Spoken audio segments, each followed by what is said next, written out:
আগামী 18 জানুয়ারি 2026-এ অনুষ্ঠিত হতে চলা Kolkata police save drive save life half ম্যারাথনের ষষ্ঠ সংস্করণ ঘিরে বুধবার অর্থাৎ 19 নভেম্বর 2025 আলিপুর পুলিশ বডিগার্ড লাইনে এক সাংবাদিক বৈঠকের আয়োজন করা হয়।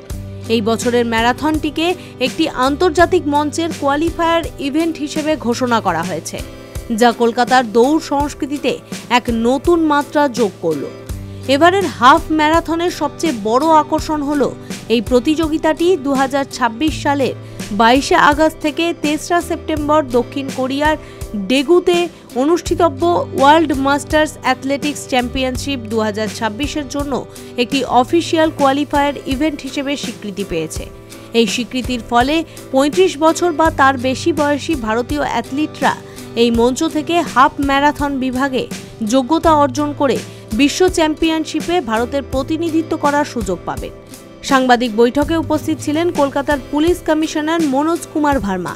সাংবাদিক বৈঠক থেকে স্পষ্ট, কলকাতা পুলিশ হাফ ম্যারাথন 2026 এবার শুধু শহরের একটি দৌড় উৎসব নয়, বরং এটি আন্তর্জাতিক মঞ্চে দেশের প্রতিনিধিত্ব করার এক বড় সুযোগ তৈরি করে দিচ্ছে। কলকাতা থেকে অমিতাভ চক্রবর্তীর রিপোর্ট, বিগ নিউজ বাংলা।